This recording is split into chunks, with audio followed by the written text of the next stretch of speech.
branching off from this topic, going on expanding it, we're gonna recently, including Big Ben, there's been a lot of injuries in the as far as at the quarterback position this season. Like there's been Big Ben, there's Drew Brees, Tony Romo, Josh McCown, Jay Cutler, and even some people like Peyton Manning and Matthew Stafford got dinged up.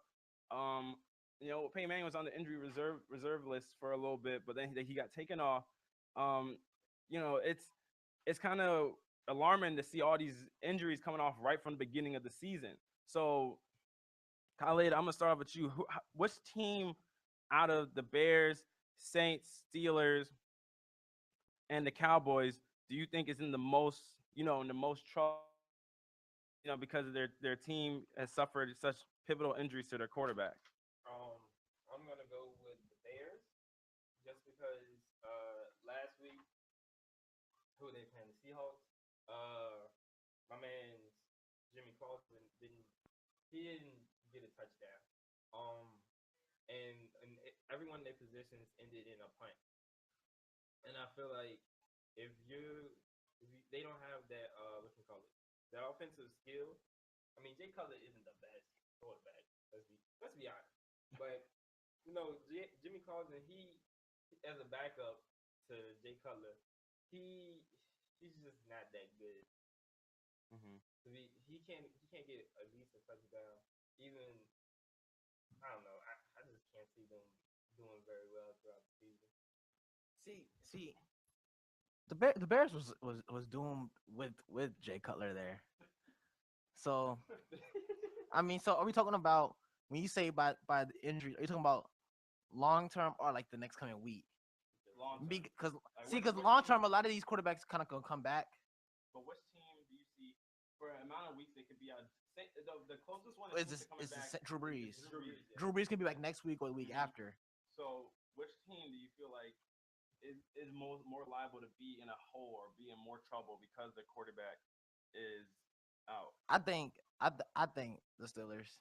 It Hmm. has to be the Steelers or the Cowboys Hmm. because Well, see the reason for the Cowboys is not even because Tony Romo is out. Is because we can't stay on the field long enough for our defense to hold a team. Defense has to stay on the field too much for the Cowboys. Yeah. Now the Steelers, on the other hand, it's not their defense, it's their offense. See, Cowboys is different. Cowboys is not their offense or their defense. See, because as you see when they play at the Rams, even y'all have a great defense, Hmm. but only 12 points Yeah. from a high-powered team like the Steelers. Hmm. I mean, they have. I don't. If they couldn't like, well, that's what Ben Roethlisberger playing most of the game. Hmm. So I'm like, if you can only get 12 points with Roethlisberger on the field, how are you going to get 12 plus 21, 28 with Michael Vick back there Yeah. for 6 to 8 weeks, 10 weeks, however long they want to keep him out, 4 weeks? I don't know. You never know Ben Roethlisberger. Yeah. So I think, especially when their their division can kind of go is yeah it can kind of yeah it can go either way. It's like you don't really know who's gonna who's gonna like what am I trying to say? Who's gonna like take it? Cause like I'm sure nobody's gonna like run away with it, especially with this injury happening. and then we play Cardinals in like a couple weeks. And that's a stellar defense. Yeah. So like I don't know. I can't really say how the division's gonna go, but I feel like the Steelers is gonna affect them the most with Ben Roethlisberger being out because Michael Vick can't get them the points they need, and their defense is not the same defense they usually had for the past few years. All right. So okay. So you say Bears because you feel like Jimmy Clausen isn't is straight poo putt, and you say the Steelers is because their offense isn't explosive enough. It's between the Steelers and the Cowboys, but I'm more so say the Steelers. It affect the Steelers more than it would the Cowboys I because see, Cowboys also lost Des Bryant too, though. So I would say because I feel like the Steelers are in like the advantage the Steelers have. Well, I feel like you're right with the Steelers because they're in their division. They're 2-1, but the Bengals haven't lost yet. That's the issue. The Cowboys at least have a lead on the Bengals. I mean, the Cowboys at least have a lead on the Eagles and whatnot. But for some reason I don't for the Cowboys. The Cowboys just seem to be so hurt. Like it and I just don't understand how you get up so like. But see, that's You, like we got what we expected from this Cowboys team. mm-hmm, Like we expected something like 28 points. You know what I'm saying? mm-hmm. For us to like get shut out in the second half though, but like But it's like you couldn't score It- one we couldn't point. score. Like, But I mean, like one touchdown. If you guys score It's- one more time, if we score one more time, like, we win. But Brandon Lee, he didn't throw it deep that much. He had what 1 or 2 plays where he threw it deep. I mean, yeah. So It was that all short passes. Tony Romo don't really throw deep anymore. It's Yeah. just how the offense runs now. mm-hmm. Is they want those short passes because they see how effective it is with Tom Brady and stuff like that. Or Yeah, a lot of Aaron teams are going to the Rodgers or short Peyton Manning, dump off. how effective it is. Mm-hmm. Now there was some times I felt like Brandon Whedon should have like taken the deep ball, but I understand why he, you know what I'm saying.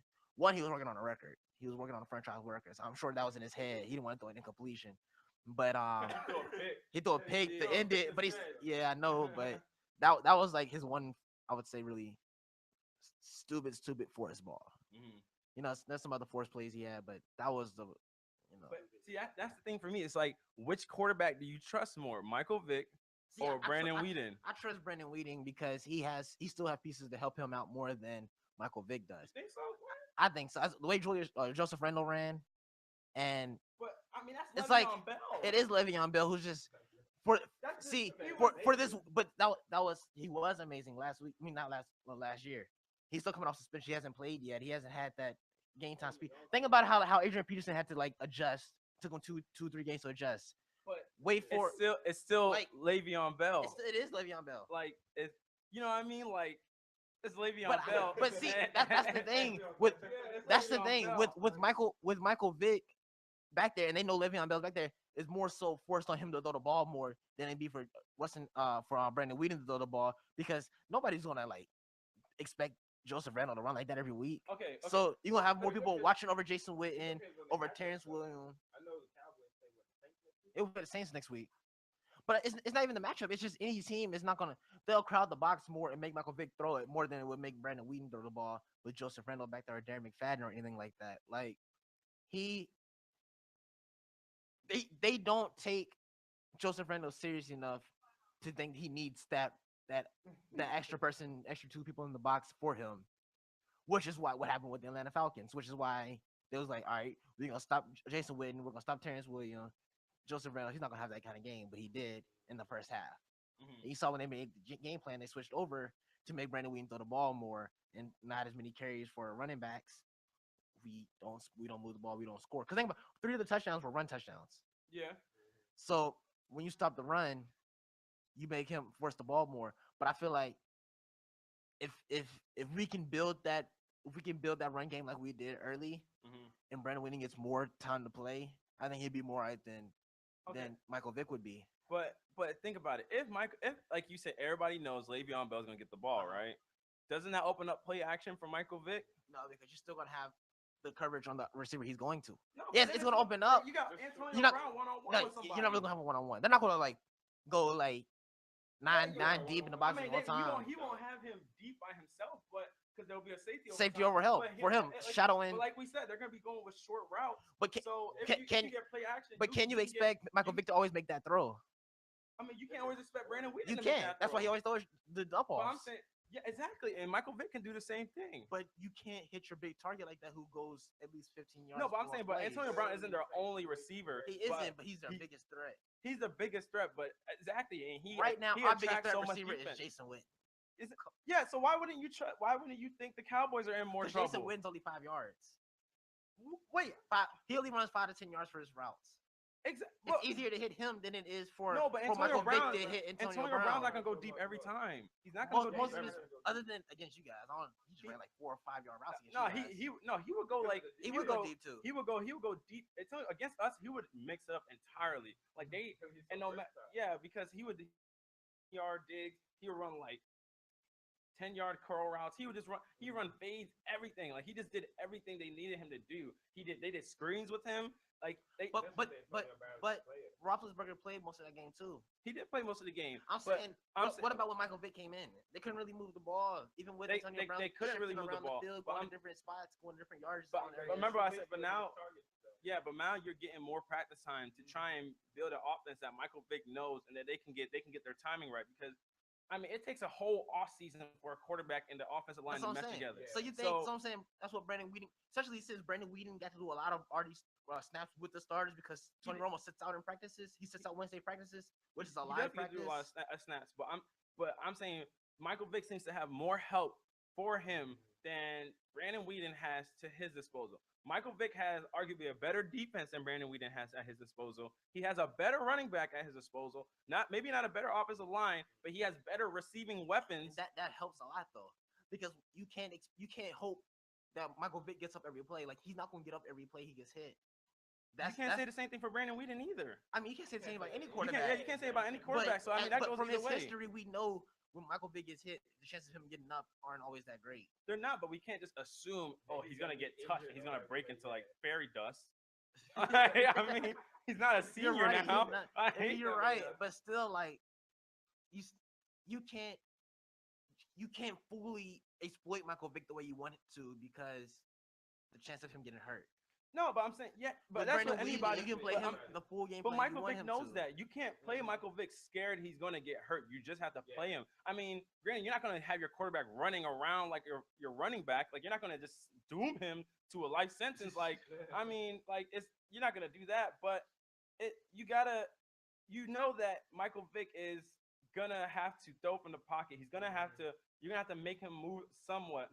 But the thing is, the fact that he has a threat to run the ball, that makes linebackers come up. That makes them come out of coverage. You know that, and then the fact that Le'Veon Bell's there also. You know, you also have a lot of linebackers come up. So then your receivers and your tight end. A lot of receivers nowadays, like Gronkowski and them, are making money off the seam route. And and Heath Miller, that's been Heath Miller's career. He's always in the right spot. He's always on those curls. He's always sitting there right at the 10-yard mark, just always sitting there ready for it. And so if you have so many people keying in on Antonio Brown, somebody's going to be open. I mean, it's all Michael Vick to make the throw, but Michael Vick has proven that he's more successful at doing so than Brandon Whedon. You're right. But see, that was, I mean, yes, we can base it off past seasons and how Michael Vick's performed past seasons, but we don't necessarily know how he's been because he hasn't played as much as he used to play. He's been a backup most of the time. Same thing with Brandon Whedon. But see, well, they both been starters, and like you said, Michael Vick had a better career. But see, as he's aging now, as they're both getting older, I feel like he's more of a liability still than Brandon Whedon would be, because, like you said, they may bring him up like because he can scramble, but Ben Roethlisberger can scramble too, and he's a lot bigger person to hit than.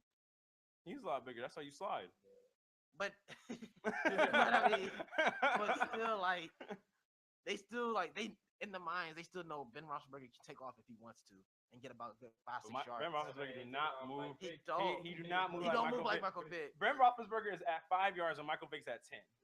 Michael Vick be moving but that's why everybody knows in Madden. Even when Michael Vick got worse, you always put Michael Vick in at your quarterback because when he starts moving, he's gone. And then everybody's just, I don't want to play. I don't want to come up because he can just throw it the minute he'll work with the line of scrimmage because you're like, I don't know if I should come up or not. And then by the time you realize that he's like right at the mark, at the 10-yard mark, so you're just like, oh, first down now, right? So it's like, he has gone older, but it's one of those things that, like, why am I gonna take Brandon Whedon over an experienced veteran? And someone who's proved himself, granted, recently he hasn't done a great job, but someone who has more weapons at his disposal, a better defense at his disposal that can hopefully help him if he makes a mistake. Last week when Brandon Whedon made a mistake, I mean, we scored after the mistake, though. You talking about the interception he threw? We scored after the interception. But, I mean, you gave Matt Ryan a chance to go take the ball down the field, and, he did what he did. I mean, if you get the ball anybody on their side of the field, more likely they're going to score. I mean, yeah. So that turned into points. It did turn into points. But Michael Vick's defense is more likely to bail him out. That's what happened against us. It held together to beat against the Rams. They did. I don't know. They because Dude dropped the ball, which would have won the Lance game. Kendricks So technically, their defense, the Steelers' defense didn't really hold up because that play right there won y'all the game. That play did win the game. He did drop an open pass, but I mean, your defense has to do something. Your defense is their defense didn't do nothing. They stopped Todd Gurley entirely. No, I'm not talking about that. I'm not that's talking about Todd that Gurley's play. first game. That's Todd Gurley's experience, first time experience, NFL speed. They stopped Trey Mason. They stopped Benny Cunningham. Okay, they when you stopped say those Tavon, names, they those didn't- are good. Maybe not Tavon Austin as much, but they but they did limit Tavon Austin because normally Tavon Austin throughout every single game of this season, he's had some big play each game. He's had some game that's left impact. He's provided points at least almost every game, or he's been a spark off. But the Steelers did not let him become that this game. So that's just keying in on receiver, just like when you key in on like a Antonio Brown, or when you key in on like a Julian Edelman. He like a Julian Edelman, or if you key in on like a Wes Welker or a Danny Mendola or but I mean, still they still do the same thing. They key in and they get into the defense. It's just like you do what you got. You set up for your game plan. Like Tavon Austin is gonna be his go-to person. It's who he wants to get the ball to because he's a little. But then we also had Kenny Britt. We also had Kenny Britt, and the Steelers did a good job of that's just like every. I mean, you don't spotlight every receiver in the game. You don't spotlight Kenny Britt. You spotlight Tavon Austin. You got to give the defense credit because there was multiple weapons there that they had to stop, and they did the job of it. That's every team. And they have multiple weapons to stop. Not every team, bro. Almost every team. So when Des Bryant's out, who were we stopping after Jason Witten? You spotlight Cole Beasley, who made plays with Des Bryant, that made huge plays all this season and last season. Rashad. If you asking who you want to spotlight, if you want to spotlight somebody else, Rashad. You want to spotlight Kobe. You just said who are you going to spotlight? Rashad. I'm telling you. Rashad. I'm telling you. Come on, man. I'm telling you. I'm telling you. You just said if you have the spotlight, who you going to spotlight? You going to spotlight Jason Witten? Or you going to spotlight the slot receiver that be going in? He's treated like a Julian Edelman. He's really you can't believe the Cowboys, man. Except you have to be passionate about it, man. You can't expect me not to be passionate about it. I'm not spotlighting no Cole Beasley. I'm gonna tell my man, if you can't cover him single coverage, you're getting out the game. You're getting out the game. You did the same thing with Julian Edelman. No, wait. Julian, do not mention Cole Beasley in the same sentence. They're the same player. No, they're not. They're the same player. No, they're not. They're the same exact Julian player. Edelman and Cole Beasley. Julian Edelman is same leaping player. on Cole Beasley. No, They're the same Julian player. Edelman is way smarter than Cole Beasley. He's quicker. He's faster. He has better. Come on. I don't know about quicker, yo. Yes, he is. Cole Beasley can make moves. He can make moves. Cole Beasley can make moves. Julian Edelman gets to catch on the run. Julian Edelman has Tom Brady and Cole Beasley has. But anyway, I'm just saying. What do you think, Khalid? Yo, because what do you think about Michael Vick or Brandon Weed? No. Let's not just get over this. Let's not get over this. You talking about this? Julian Edelman or Cole Beasley? Oh, we talking about that?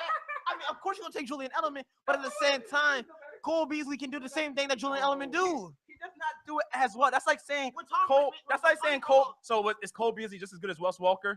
Can he do just as? Wes Welker? Huh? Which Wes Welker? The old Wes Welker. The Wes Welker. I'm not taking the scrub Wes Welker. I'm talking about Wes Welker. The Wes Welker that made his payday. That's Julian Edelman. That's making his payday right now. Is he as good? No, he's not. Exactly. He's the same player as him, though. Not the He's the same player. How are you not as good? They not play the same player. Because when I say as good, who was more talented than what they was doing was Wes Welker. But as what they do the same thing. Wes Welker did it better, yeah. Rashad, exactly. But that's my point. They do the same thing. That's because you do the same. Calvin Johnson does the same thing as Brian, as Antonio Brown. But somebody does it better. That's the point. That's the point. You can do the same thing as somebody. Ryan Fitzpatrick does the same thing as Tom Brady. He plays the same position. Yeah, I mean, that's exactly your point. That's your point. The same position is different than what they do the same thing. What do you mean? Playing the same position, doing the Isn't that your run. Okay, we can go to like when Demaryius Thomas goes to the slot. Julian Edelman right now is set to make a receiving record right now because of all the receptions he gets. Cole Beasley does not even mirror. Julio Jones is that? Huh? Julio Jones. No, Julian Edelman for the Patriots. He's on a franchise record. Yes, that's different. See, because you catch. See, I'm talking about NFL record. But see, when you give him the ball, you give him the ball on screen routes. You give him the ball on digs. You give him the ball on slants. You give him the ball on drags. And you you give him just the ball said you just said Cole Beasley does the same thing. He does do the same thing. But there's a difference. You Cole can't say Beasley because does he's not a slot get receiver. That's what he does. Cole Beasley does not get as open as Julian Edelman does at all times, and Julian Edelman has more big plays than Cole Beasley. But see, Tom Brady looks for Julian Edelman more than Tony Romo looks for Cole Beasley. How? How? Because his first option is Des Bryant. His second option is Jason Witten. Tom Brady. Go down the list. What? You go down the list on who your receivers you're looking for. Tom Brady looks for Gronk. Then he looks for Julian Edelman. Then it's Danny Amendola. I say him. I say it's Gronk and whoever the other tight end is also, because they run more plays for their tight ends than they do their But slot at the same receivers. time, Julian But Edelman's in the game.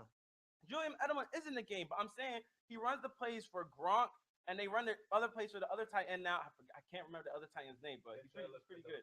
But yeah, they run most of their plays looking for the tight ends to get. They run the seam routes with the tight ends, or they run the post routes with the tight ends, and then you got Julian Edelman that's coming through, or Danny Amendola that's coming through the middle. So both, but Julian Edelman, there's a reason why Julian Edelman is better than Danny Amendola, better than Cole He just Beasley. gets more of the plays. Like a lot of the screenplays they run is for him because he makes better moves than Danny Amendola. But at the same time, a lot of the plays are designed for Julian Edelman Isn't to it get the funny ball. we were talking about Wes Walker and he's working out for the Giants? Is he really? Yeah. That's hilarious. Isn't that funny how that works? I'm just But- saying.